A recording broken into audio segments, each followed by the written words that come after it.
Welcome to the Covert Narcissism Podcast. I'm your host, Renee Swanson. Welcome to the Covert Narcissism Podcast. I'm your host, Renee Swanson, and I'm so thrilled to have you here with us today. I have a special guest here who has been with us before, and she has become a dear friend. Her name is Eleanor Marks. Eleanor is a high conflict divorce coach and has been part of my team now for quite a while. I met her actually in one of our group coaching sessions at the very beginning quite some time ago. She is now my senior moderator for the CNG Facebook group. She's also coordinating and running our CNG book club, which starts in about 2 weeks, by the way, and you'll hear a little ad about that in this episode. But Eleanor, it's so good to have you here, and I'd like you to just say hi and greet our audience here. Hi, everybody. I'm happy to be here. Very exciting to once again be on the podcast that brought so much comfort to me back in my days. And I have a long list of things that I want to share with you here to hopefully get you to a better ground in your life. Awesome. Glad to have you here. Introduce yourself just a little bit. Tell us a little bit about what brought you to this in the first place. I was in a long-term marriage. It lasted 21 years. I had 2 kids. I had the advantage that I was blissfully ignorant for maybe the first half of it. But then the second half made up for that in realizing what exactly was going on in my marriage. I had the added bonus of therapy abuse from a couples therapist that was in there, and a pretty big smear campaign that went on that took a better portion of my family, including my mom and my sister. But in all of this, I have a background in endurance sports coaching. And it was probably literally one day on my laundry room floor that I was determined to get out of this mess that I was in, this circus. I thought about becoming a high conflict divorce coach and was going to do it after my divorce. And then kind of the light bulb went on of why wait till you're through it, but why don't you do it now and coach yourself through it? Got through it, and now try to help others get out of it, make some sense of the mess that they're in, get them to a better ground and position themselves in a much better spot than I probably was when I started my divorce. I love that you say endurance sports coach because that's kind of what you're doing. Yeah. It makes the endurance sports look kind of easy compared to it kind of does. Yes, a whole different type of sport here. Mm-hmm. Well, I thank you for being here, for joining our team. It is amazing when we can start helping other people. That was kind of how I got started too. And every time I'm able to help one more person, it just makes my journey make a little more sense and a little more worth it. Absolutely. Absolutely. So the thought that divorce is on the table, for a lot of our audience members, this might be, the first time they've ever even considered this is once they discover covert narcissism. The thought that this might be what's on the table can be extremely daunting and overwhelming. How do you face this? It's a moment on the timeline, right? When you realize that you have to keep divorce on the table, that this is a true possibility.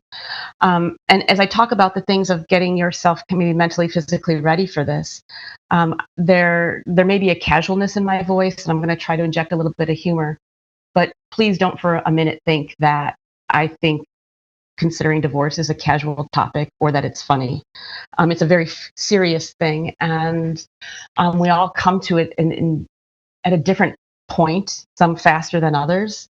But there's some things that you can do to align yourself as you are thinking about it, right? We're not saying that you've decided you're going to do this. We're not saying that this is a for sure thing. It's just gathering research, putting yourself in the best light should you make that move one day. And it might be next week, and it might not be for another year or two. But there's definitely things that can make this go a lot easier than winging it, as many of us have done. Yes. Yeah. I mean, and it has to be considered at some point in all of this when you're dealing with a covert narcissist. It doesn't, like you said, I even in my group sessions, I don't encourage people to, I don't discourage people to. That is a very personal choice. But if that is a path that's going to have to be considered, then they need to be educated and they need to learn what that really would look like. Yeah. Probably one of the first things that people can do, right? This costs no money, is starting to kind of gather your financial information. We're just gathering information here. It doesn't mean we're filing for divorce. If we have it, it's going to be really helpful. A lot of times when people do decide to divorce, their access to a lot of financial documents in their house change drastically. Passwords are changed, papers are moved. And it's really a shame that you now have to go to your own divorce attorney at $300 an hour to get your household financial information that was right there under your nose for how long. So with this, like right now, papers that are in your house, whether it's checking, savings account, utilities, mortgage, car loans, if you can take photos of it, if you can make copies of it, screenshots, just even pictures off your phone, having this information is going to help you down the road. You need to try to put together your financial situation, and just saying, yeah, we have a life insurance policy, but I don't know what company it's with and I don't know what the balance is, doesn't help. All these things are in your control right now. Yeah. I went to my husband, long before I knew divorce was going to end up being an option, but this was long before we got to that point. And I actually went to him and said, hey, if something ever really happened to you, I don't know how to access any of our financial information. Mhm. Could you help me with that? And he showed me. He showed me Mhm. access and gave me passwords and to everything. So that was kind of my way in. Mhm. Something to keep in mind too, the reason maybe individuals are even listening to this podcast, or we're talking about divorce here, is the individual that we are with, their words don't usually match their actions. Right. And it's wonderful when they say, yes, I'm going to cooperate with you, because I would interpret that as they're going to cooperate with me, until you get to the point where all of a sudden they're not cooperating with you. Until they don't. Right. Until they don't. So, just have this stuff, put it somewhere safe, a good old zip file, like, right? If you're saving it digitally, you want to make sure it's somewhere safe that they're not deleting it down the road. Um, Prenups, birth certificates, passports, wills, like, this is all in your possession right now. Put it somewhere where you have access to it. A lot of people like, well, I don't know what my household income is. You can go to irs.gov and figure out, make a small account, and you'll be able to get your tax returns right there. You don't need to rely on your significant other to get that information. Two other points to not overlook. This is not a joke in any way here. The household recycling bin. I'm grateful that my ex was very environmentally conscious, and that recycling bin was a wealth of information of me trying to put together my financial situation when he left. That's a The great. other thing, It's the mailbox.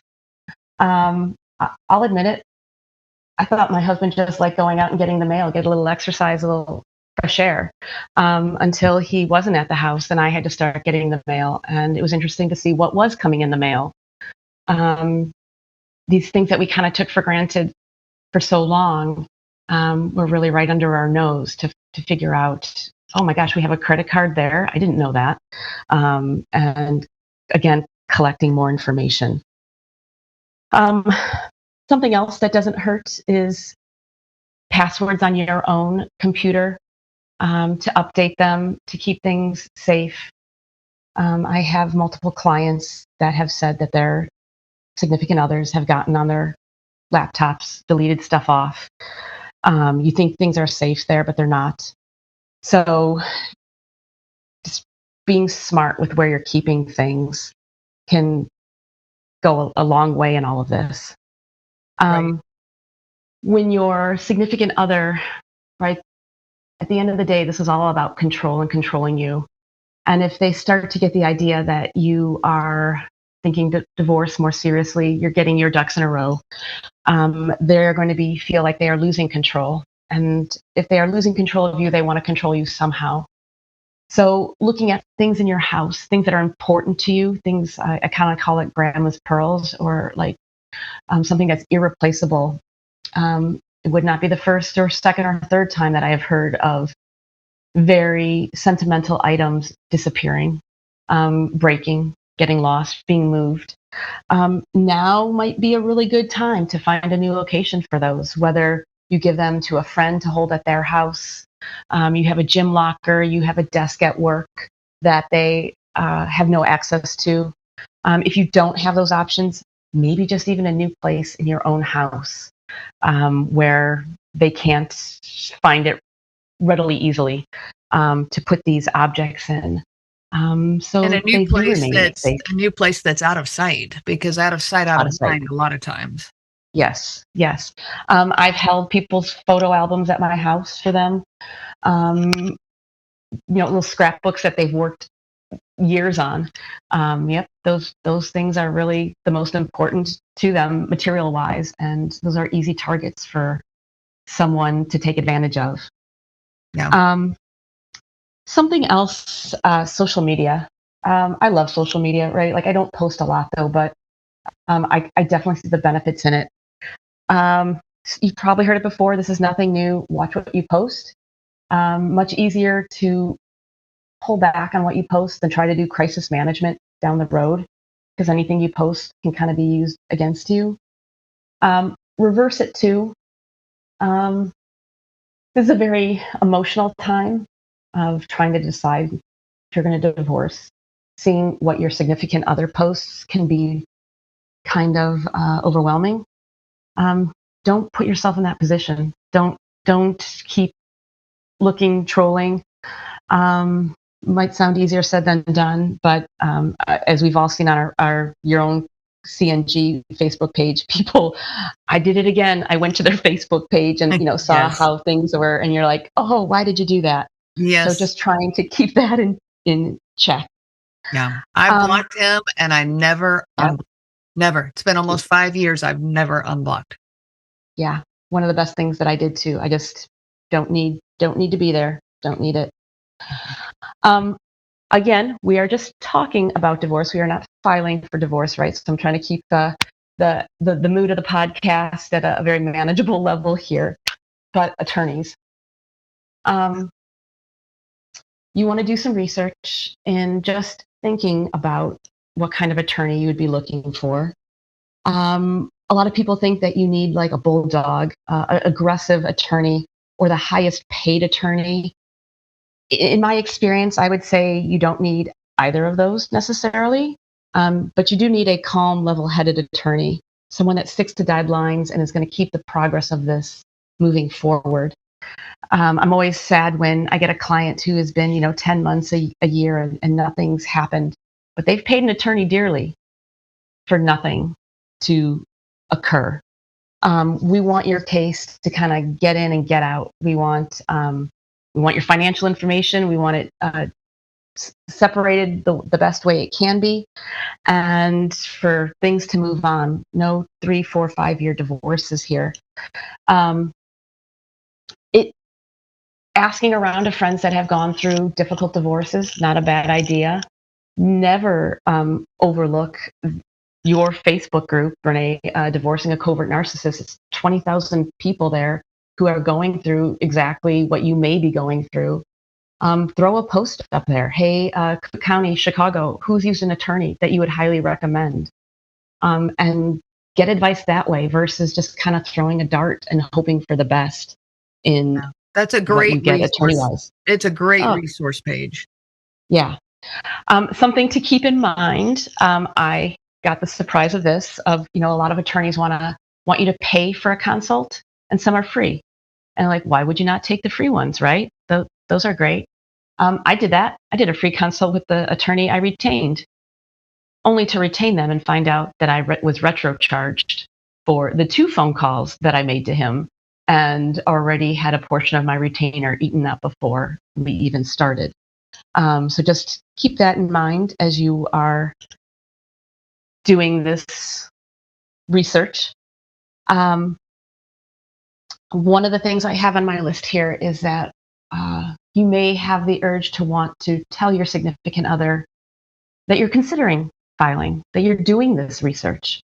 And sharing that information with somebody who respects you and it's a two-way street is a really good thing. But that's not what we have here. We have somebody who will probably use this information against you. And I don't say this lightly, but I see it over and over and over again.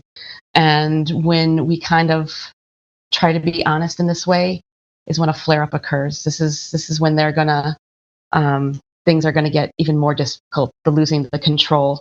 So I would keep that information maybe close to your heart. And with that comes really looking at your inner circle of friends and family, who has access to you and who has information to you, and being careful on what gets out, because people think that they're helping you. People think that they're helping your marriage. People think that they are helping your relationship by feeding information to your significant other, only to find out that was the exact information that they should never have had. So really look at what's all entailed in there. And one of my last things of start documenting what's going on in your house. I've heard it called the 99-cent notebook idea of kind of just jotting down dates and times. I started that, but then it got really hard to search in a paper notebook. So I use a Word document so I can easily find, hey, what was the date that we were talking about the bicycle? And all of a sudden it takes me straight to the date. But I document it kind of like as a journal. And when you kind of go into your case and your significant other just has words and inaccurate accusations and all this just craziness that they are spewing, your evidence is going to be one of the largest things that carries you, the solidness of your evidence. So you can say, on August 18th at 7 o'clock, this is when this occurred, and here's a picture of it. You don't want to be going in saying, I don't know, it was early August, maybe it was July, I don't know. And it just creates the ability of more holes in your case. So start documenting dates and what's going on. The fog, I get a lot of clients, and I completely understand and relate to them when they're like, just bear with me. My mind isn't working the way it used to. Get it? Mm-hmm. So much is going on, and so much from being overwhelmed from all the abuse that we think, oh, there's no way I'll forget those details. No, you will. You'll forget those details. So having it documented and written down will help you with that solid information. And the last thing to leave people with is your significant other is probably not the best resource for divorce information. So when they're telling you you won't get alimony, I'm going to take the kids, you're going to have to leave the house, let them say that. Probably not true. Yeah. Probably not true at all. They've used bullying tactics on you for years, and that's just one of the tactics that they're going to. Yeah. It's just another one. It's meant to scare you, and I know it does. I mean, I know it's very intimidating and scary, but do not take that as the truth. Yeah. Yeah. Honesty has not been their strength through all of this marriage, or you wouldn't be here listening to this podcast. Mm-hmm. Mm-hmm. Yeah. Exactly. And it's a hard hole to dig out of, right? We've trusted these people for a bit, because what happens if they're right? Right. Usually not right.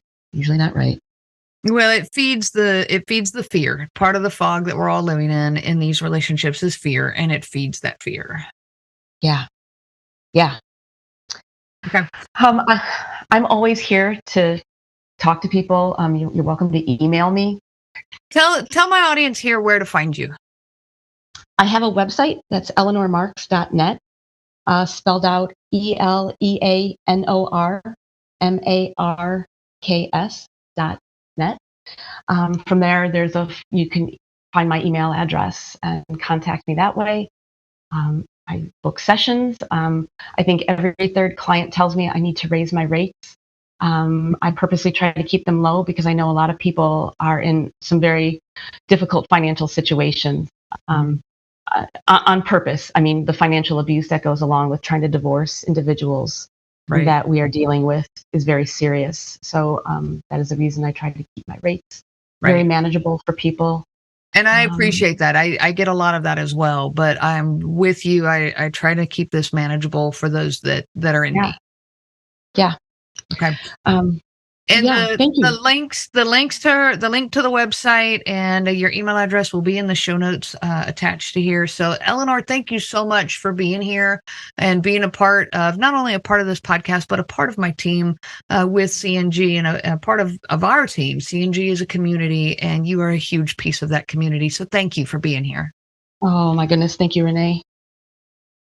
All right. To everyone out there, I hope that this helps give you a little bit more light on the topic of divorce. I know it can be very scary, and even just to consider it, but let's at least erase some of the scariness of it so that you can look at it with clearer eyes and with not so much fear, and then make a decision, from a healthier place. So I wish you so much peace on your journey of healing.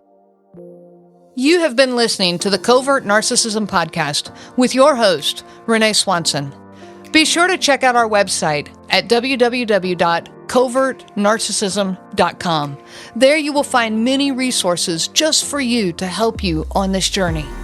You can also reach out to me by email at Renee, RENEE, at cnglifecoaching.com. Those letters are CNG as in Covert Narcissism Group. I do look forward to hearing from you. I wish you so much peace on your journey of healing.